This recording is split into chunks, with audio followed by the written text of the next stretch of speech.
Akhirnya drama pelecehan seksual Putri Chandrawati terbongkar. Polisi rilis hasil uji kejujuran kasus Brigadir J.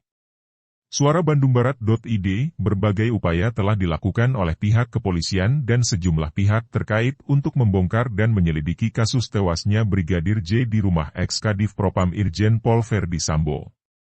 Namun, belum lama ini pihak kepolisian akhirnya merilis bocoran hasil uji kebohongan soal kasus pembunuhan Brigadir J.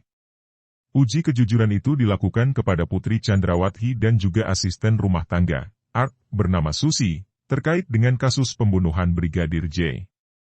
Isu yang beredar saat ini adalah Putri Chandrawati mengalami pelecehan seksual yang diduga dilakukan Brigadir J. Sehingga hal ini membuat emosi Verdi Sambo hingga diduga menghabisi Brigadir J. Uji kebohongan dilakukan kepada istri Verdi Sambo karena keterangan dan pengakuan Putri Chandrawati terkait dengan kasus pembunuhan Brigadir J kerap kali berubah dan tidak konsisten. Kini drama pengakuan Putri Chandrawati sedikit demi sedikit telah diusut. Bahkan ada 3 keterangan Putri Chandrawati yang sama sekali tidak konsisten mulai dari awal hingga akhir. Selain itu uji lie detektor atau uji kebohongan dilakukan untuk melengkapi berkas dan bukti petunjuk kematian Brigadir J.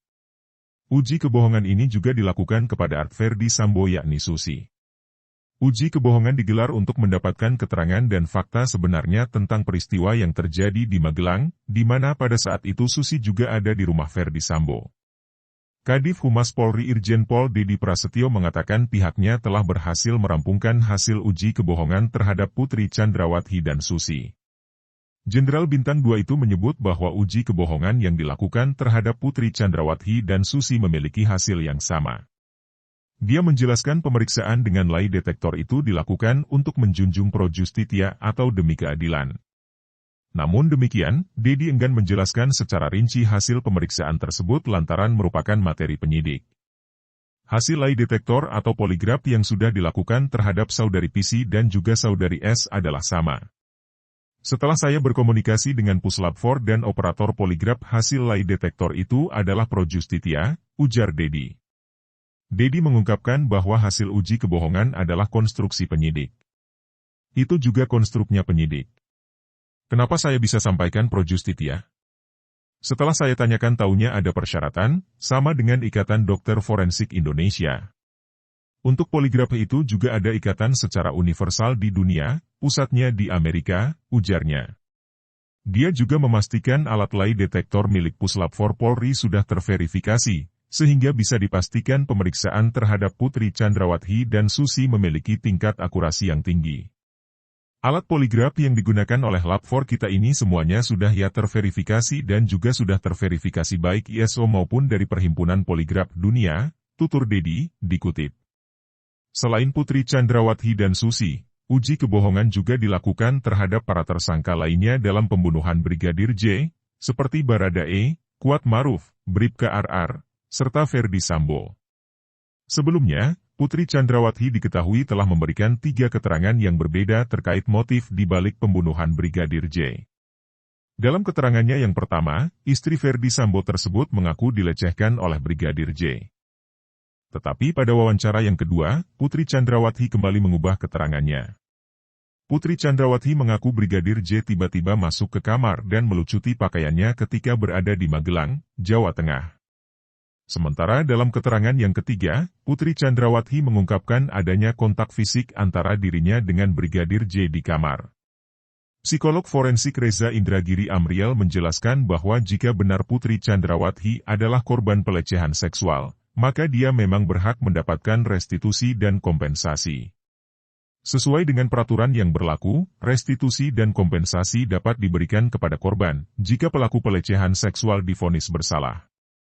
Akan tetapi, dalam kasus ini, Putri Chandrawati tidak mungkin lagi diberikan restitusi dan kompensasi sebab orang yang dituduh melakukan pelecehan seksual terhadapnya telah meninggal dunia.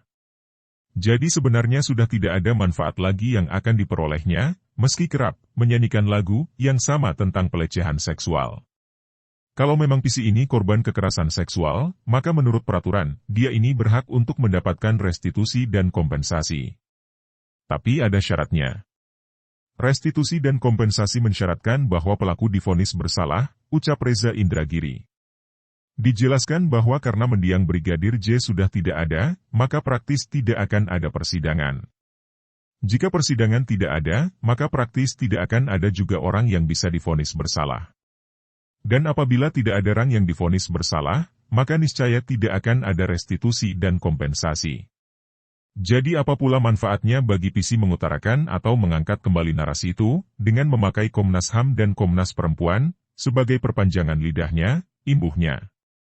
Reza Indragiri menilai bahwa bisa saja, manfaat yang sebenarnya dicari oleh Putri Chandrawati dari menyanyikan lagu lama tentang pelecehan seksual ini, ada kaitannya dengan ancaman hukuman yang dia terima. Ya, seperti yang kita ketahui, sebagai tersangka yang terlibat dalam pembunuhan berencana terhadap Brigadir J, istri Verdi Sambo ini juga terancam dijerat dengan pasal 340 KUHP tentang pembunuhan berencana.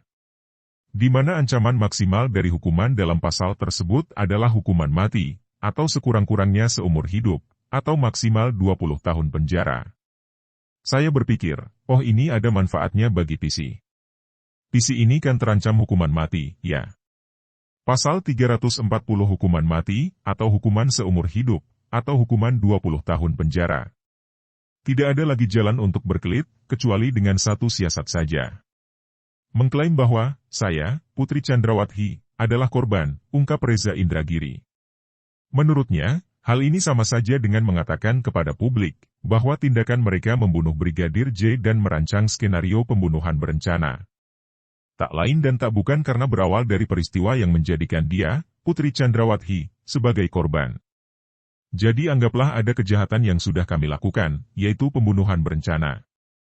Tapi tak lain dan tak bukan, pembunuhan berencana ini bertitik mula dari status saya sebagai korban. Kurang lebih seperti itulah, kalau dinarasikan, imbuhnya. Reza Indragiri berpendapat bahwa siasat yang dimainkan oleh istri Verdi Sambo ini adalah ironi viktimisasi. Maksudnya di sini, seorang pelaku ingin menggeser posisinya, dengan cara mempengaruhi opini publik, dan mungkin juga sekaligus penegak hukum serta majelis hakim, bahwa dia bukanlah pelaku, melainkan korban. Seorang pelaku berusaha menggeser dirinya, untuk mempengaruhi opini publik. Barangkali juga untuk mempengaruhi otoritas penegakan hukum, dan majelis hakim, bahwa dia bukanlah pelaku, tapi adalah korban, kata Reza Indragiri. Ironi viktimisasi ini, yang dimainkan sekarang adalah dengan mengklaim sebagai korban, lanjutnya, menambahkan. Sebagai seorang psikolog, dia merasa tidak yakin dengan cerita yang beredar, terkait peristiwa pelecehan seksual yang dialami Putri Chandrawati tersebut. Menurutnya, sangat sulit untuk diterima oleh akal sehat ketika ada seorang predator yang memilih melakukan aksi kekerasan seksual di TKP yang bukan merupakan zona pemangsaan dia. Dia menilai bahwa, TKP yang disebutkan dalam kasus ini, seperti di Duren 3 dan kediaman keluarga Verdi Sambo di Malang, tidak dapat dikatakan sebagai zona pemangsaan yang ideal jika akan melakukan kekerasan seksual.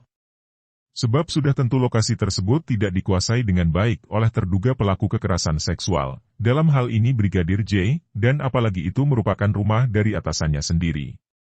Tidak hanya itu, dia juga menjelaskan bahwa tindak tanduk yang ditunjukkan oleh Putri Chandrawati, baik itu perbuatan maupun perkataan, justru telah menganulir klaim tersebut.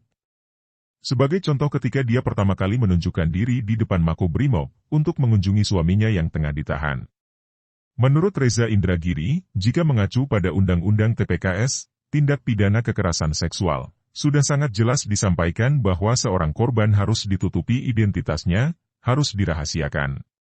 Tapi apa yang terjadi di depan Makobrimob, justru tidak sesuai dengan apa yang tertera dalam Undang-Undang TPKS. Tidak hanya muncul dan berbicara kepada awak media, namun istri Verdi Sambo bahkan dengan tenangnya menyebut namanya sendiri. Ini kan aneh. Orang yang mengklaim dirinya sebagai korban. Lalu kita anggap dia sebagai orang yang terguncang. Tapi pada saat yang sama dia melanggar undang-undang, dengan membuka identitasnya, dia sebut namanya. Kalimat pertama yang keluar adalah dia perkenalkan namanya. Kenapa ya, kok tindak tanduknya jadi tidak seperti korban, padahal klaimnya korban, tuturnya. Menurut saya karena tidak punya mindset sebagai korban. Kenapa tidak punya mindset sebagai korban? Ya Arena bukan korban, sambung Reza Indragiri, menegaskan penjelasannya. Sumber, suara.com